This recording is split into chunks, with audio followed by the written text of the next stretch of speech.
နတ်သမီးတယောက်ကလူပြေကြီးစိတ်ညစ်လိုက်တာလို့နတ်သမီးကပြောတရားမင်းကမေဟဲ့ဘာဖြစ်လို့စိတ်ညစ်တာလူပြေကြီးလိုက်စမ်းပါအခါကြီးရဲ့ဒီဘုန်းကြီးเจ้าကြီးတစ်ကြောင်းထဲမှာဥပုသ်စောင့်နေတာလူတွေအများကြီးပြည့်ညံ့တော့လူတွေကောင်းတာလုပ်နေလို့စိတ်ညစ်တယ်လို့ပြောလာဟဲ့လူတွေကောင်းတာလုပ်တာနဲ့ညီကဘာစိတ်ညစ်စရာလို့တော့ဒီလောက်လူတွေကောင်းတာလုပ်နေဒီလူတွေသေလို့နတ်ပြည်ရောက်ရင်ကျမတို့နတ်ပြည်ကြက်ကုန်တော့မှာပေါ့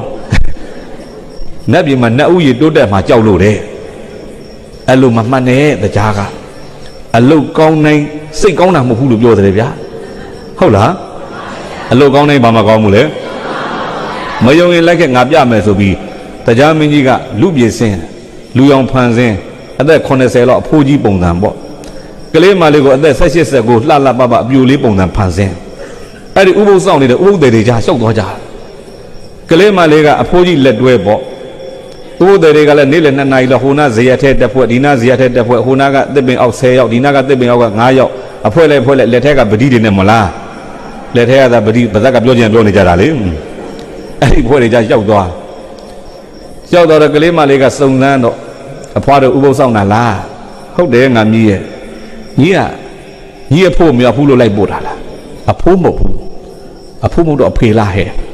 အဖေလည်းမဟုတ်ဘူးအဖိုးလည်းမဟုတ်အဖေလည်းမဟုတ်ဘာဖြစ်လို့လက်တွဲလာတာတော့ကျမအမျိုးသားမို့ဟုတ်တော့ဒါကြီးကညီမျိုးသားဟုတ်တယ်အဲ့မှာပတိစိတ်ကြတဲ့တစ်ဖွဲ့လုံးဒုက္ခကိုဒုက္ခမဟုတ်သူများဒုက္ခကြီးစိတ်နေကြတာလေဟာနောက်တနေ့ကသွားပြန်ပြီကိုကလည်းမေးတယ်သူကလည်းဖြေတယ်အရင်တိုင်းဒါကြီးကညီမျိုးသားဟုတ်တယ်အသက်ဘယ်လောက်ရှိပြီတော့80ညီကဘယ်လောက်18နှစ်မကြခင်မုတ်ဆိုးမဖြစ်မယ်မကြခင်မုတ်ဆိုးမဖြစ်မယ်ကို့အတွက်မဟုတ်သူများအတွက်ကြီးစိတ်ပေးတာပတိကလေနောက်တနေ့ကတော့တွေးပြန်ပြီးဟိုကလည်းမေးပေါ့ဒါကြီးကဘာကြီးကျမမျိုးသားပါဆိုမှအသက်ကဘယ်လောက်တဲ့80ညီက18ဒေဂန်ဒီကရိတ်ခါယူတယ်ဒေဂန်ဒီကရိတ်ခါယူတယ်တစ်ဖွဲ့စိတ်ပြန်ပြီးတဲ့နေရာရောက်တော့နေအိုကြီးမျက်နှာကြိုက်တယ်နေအိုကြီးမျက်နှာကြိုက်တယ်တကြောင်လို့စိတ်လိုက်တာနေစာဒုက္ခနတ္တတယောက်မှမရှိဘူးပတိကလေကျောင်းဝင်းထဲကပြန်ထွက်ခံပြီးတော့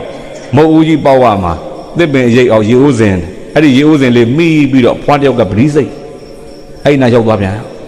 အဖွားဥပုသ်ဆောင်တာလားဟုတ်တယ်ငါမြည်ရဲ့ဒီရေဦးစင်သမီးတို့ရေတောက်ချင်လို့တောက်လို့ရမလီတော့အများတောက်အောင်တည်ထားတဲ့ရေဦးစင်ဟဲ့တောက်ရတာပေါ့နေသမဟုတ်ကွယ်ဆိုအဖွားပတိလေးမှတ်ပြီးငါခတ်တိုက်ဖွားကလည်းသမီးကအငယ်တိုက်ရင်တိုက်သမီးကအဖွားတိုက်ရမဟုတ်ဘူးဟဲ့ငါကသီလကုသိုလ်ရပြီဒါနကုသိုလ်လေးလည်းလိုချင်လို့ကွယ်တက်ခွင့်ပြုပါနော်ဟုတ်ကဲ့ပါအဖွားဆိုအဖွားခတ်တိုက်ကလေးမလေးတောက်ပြီးတော့တခါဒါညီနဲ့ပါတော့ကျမအမျိုးသားသူ့လည်းရေတိုက်ခွင့်လေးပြုပါနော်အဖွားကြီးကတိုက်ခွင့်တောင်းတိုက်ပါအဖွားရဲ့ဖွားကြီးအဖိုးကြီးရေခတ်တိုက်အဖိုးကြီးလည်းတောက်ပြီးတော့ဖွားကြီးကပြောတယ်ညီတော်တော်ကံကောင်းဘာဖြစ်လို့တော့ဒါညီမျိုးသားဆိုအဖွားလည်းတကြောင်လုံးကမကောင်းဘူးပြောတာအဖွားတယောက်တည်းလာကောင်းဘလို့တော့ဟုတ်တော့ငါမြည်ရလဲညီဒီလိုအရွယ်နဲ့အိမ်အောင်ကြတော့အဖိုးတယောက်လို့စောင့်ရှောက်လို့လဲရအဖေတယောက်လို့ပြုစုလို့လဲရညီကလေယောက်ျားရရတယ်မဟုတ်ဘူးကူးသူတွေပါရတာလို့ပြောတာတယ်ဗျာအဲ့မှာတရားမင်းကြီးကမြင်လာတကြောင်လုံးမှာသူတယောက်နဲ့ပြေရောက်မှလို့ပြောတာတဲ့ဟာလေဘာပြောတာလဲမင်းလူတစ်ဖက်သားရဲ့ကောင်းကွက်ကိုရှာတာဟုတ်ပြီလားခဏခေတ်ကလူတစ်ဖက်သားရဲ့ဆိုးကွက်ကိုရှာကြတာကောင်းကွက်ကိုရှာတာကိုမနာပဘာဝဒသနလို့ဒီလိုခေါ်တယ်ကောင်းကွက်ရှာရင်မေတ္တာဖြစ်တာ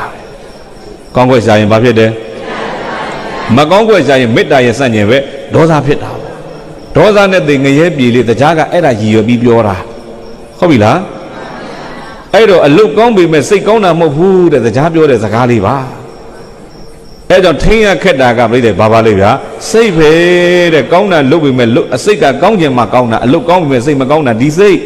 အဲ့ကြောင့်မို့ထိန်းရခက်တာတခုတည်းထိန်းပါဆိုရှင်ဘုရားတို့စိတ်ပဲထိန်းပါတပည့်တော်စိတ်ပဲထိန်းပါတယ်ပြောတာတဲ့ဟုတ်ပြီလား